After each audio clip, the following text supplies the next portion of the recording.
Bon, mon Véleda m'a lâché, donc j'enchaîne avec le côté creux du tableau. Donc je repars sur une soustraction en retenue simple, et après j'enchaînerai sur la complexe. Enfin, le cas particulier. 600, on va dire 647 moins 389. 647 est bien plus grand que 389. C'est toujours la chose que je vérifie, que j'ai posé mon calcul dans le bon sens et que je n'ai pas fait le contraire. Parce qu'à 389, c'est impossible d'enlever 647. 389 est trop petit. C'est bien 647 moins 389. Bien, on imagine que les 6 plaques, les 4 barrettes et les 7 unités. D'accord? Tout le monde visualise bien dans sa tête et on commence toujours par les unités. J'ai 7 unités, on me demande d'en enlever 9. 7 est trop petit, il faut que je grandisse 7. Je vais donc aller chercher une dizaine à côté. Il va m'en rester 3. D'accord? Et je vais casser cette dizaine que j'ai prise ici. J'en avais 7 et si je casse si je casse ma dizaine en unités, ça va m'en faire 10 de plus, autrement dit 17. J'ai grandi 7, j'ai 17. 17, je peux enlever 9. Ça fait 8. 3 moins 8. 3 est trop petit, je ne peux pas enlever. Il faut donc que je grandisse 3. Je dois grandir 3. Je vais aller chez le voisin, chez les centaines. Je vais prendre une centaine, d'accord, et je vais la casser en 10 dizaines. J'avais 3 dizaines, maintenant je vais en avoir 13. 13 moins 8, ça fait 5. Hop là. Et ensuite 5 moins 3, ça fait 2. Voilà. Donc ça, j'espère que c'est un petit rappel qui explique aussi aux parents comment faire.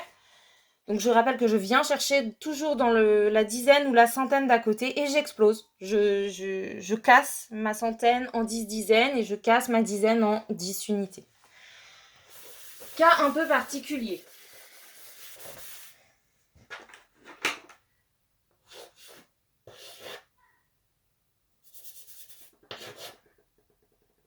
« 310 moins 143.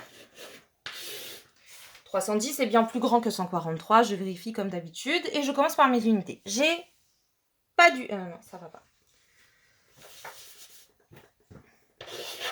Et là, on va mettre 2 pour pas qu'après on verra pour les... Voilà. 302 moins 143. J'ai 2 unités, je dois en enlever 3. J'ai pas assez d'unités, je n'en ai que 2 et je dois en enlever 3, il m'en manque une. Donc, il faut que je grandisse 2, je n'en ai pas assez. Je vais donc vouloir casser ma dizaine. Ah, problème. Je n'ai pas de dizaine non plus. Donc, je peux pas aller chercher une dizaine puisque j'en ai pas. Je peux pas prendre une dizaine ici et mettre 12 ici. Je peux pas. Mais c'est pas grave, parce que j'ai pas de dizaines, mais il me faut des dizaines. J'en ai besoin absolument pour mettre ici. Donc, je vais aller chercher dans ma centaine. Dans ma centaine, je vais prendre une centaine et je vais la transformer en 10 dizaines. Maintenant, j'ai des dizaines. D'accord? Je peux en prendre une pour la mettre ici.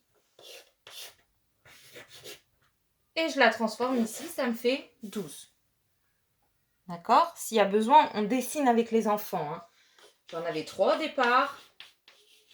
J'en avais pas et j'avais 2 unités. On me demande d'enlever 3 unités. Je peux pas. Il me faut plus grand ici. Donc, je vais à côté, j'ai pas non plus. Je vais à côté, je prends une centaine et je la transforme en 10 dizaines. Donc là, du coup, maintenant, j'ai 1, 2, 3, 4, 5, 6, 7, 8, 9, 10. J'ai 10 barrettes. D'accord? Maintenant, je prends une dizaine, du coup, maintenant qui est là, celle-là, la dernière, là, et je la transforme à côté en 10 unités.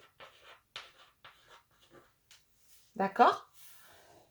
J'espère que je suis claire. Du coup, je n'ai plus 10 barrettes, mais plus que 9. Parce que j'en ai pris une pour me servir aux unités. 12 moins 3, ça fait 9. Maintenant, j'ai suffisamment. Ensuite, vous avez 9 moins 4, c'est possible. 9 moins 4, il n'y a rien à faire. C'est jouable, ça fait 5. Et 2 moins 1, ça fait 1.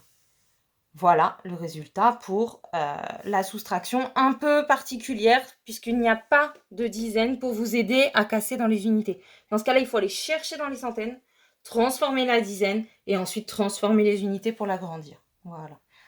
Donc ça, c'était le cas particulier numéro 2. J'enchaîne sur la 3e vidéo pour les compléments à 100.